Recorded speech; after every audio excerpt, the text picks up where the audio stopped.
Hey, what's up, good people? My name is William Alderman.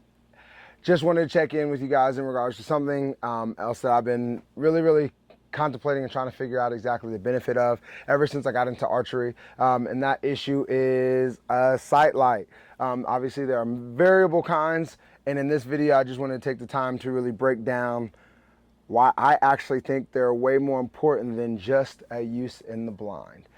So, if that's of interest, stay tuned.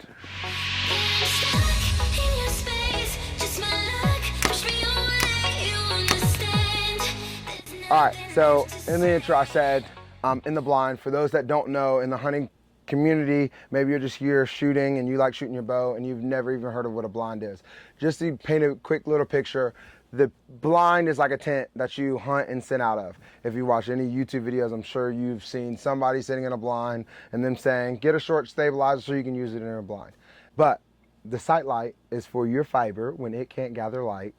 In regards to how I learned it initially, was trying to figure out how you can see your sight in the tent that you might be hunting in for your comfort and snacks and heating element area, but there's no direct sunlight, that your fiber that runs around your sight is able to gather light.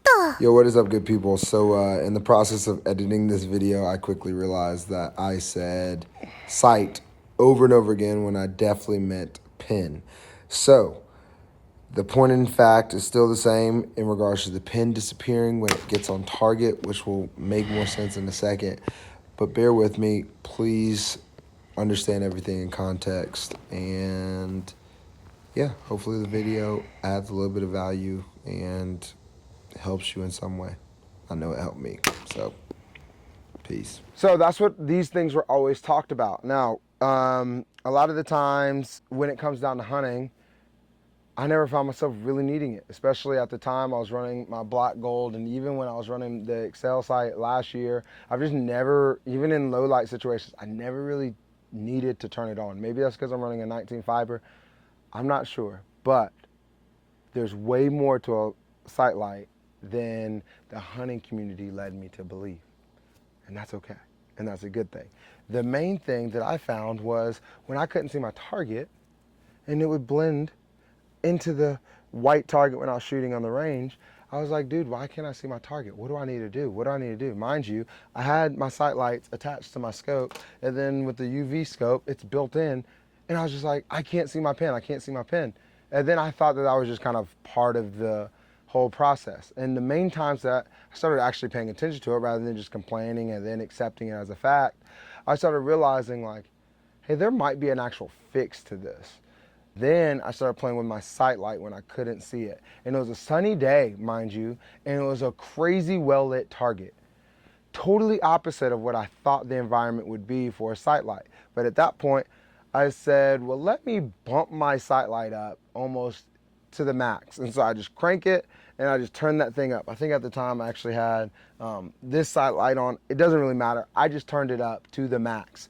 And as I was sitting there shooting, I quickly figured out that on a well-lit target, so going back to like me competing and wanting to compete, on that well-lit target, if the sunlight comes through and I can't see my target, now I know the simple fix, if I have the time, go and crank that sight light up a little bit, and then that way the contrast of brightness on brightness, my brightness of my sight wins out because it's a little bit brighter. So if you're not sure if you should be running a sight light, and you're not hunting in blinds and you're trying to figure out the benefits of you investing in either one of these that comes standard on a ton of sites like my Trophy Ridge React that I have with my wife, and or like the UV that has it built in, or maybe your black gold or UV where you have to buy an external light. I think at the end of the day, you have to figure out how you're going to be using it. In most hunting situations, I never needed it because I didn't hunt in a blind. And by daybreak, when there's just enough light coming through the canopy and the deer were walking around and it was hunting legal light, I never personally needed it.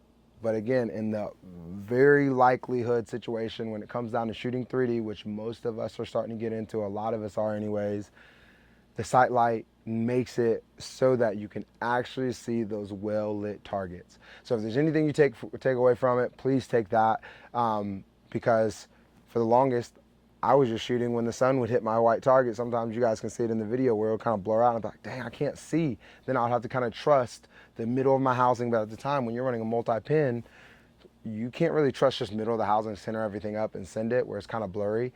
But that's what I would do. But now I know if I just crank up my light, now does that affect my sight picture? Does it make my 19,000 fiber a little bit too big? Yes, it does. But at the end of the day, I would still rather see a halo over what I want to see rather than nothing. And so if that helps, I hope it does. If not, God be with you. Love you anyways. But again, it's just my journey in regards to trying to be better and sharing some of the life lessons, archery lessons in particular, and how they relate to me feeling like I'm improving my archery journey. So take it for what it's worth, sight, light, or no. I definitely vote yes. And those are the reasons why. So remember to be better, be great. William Alderman is out. Peace.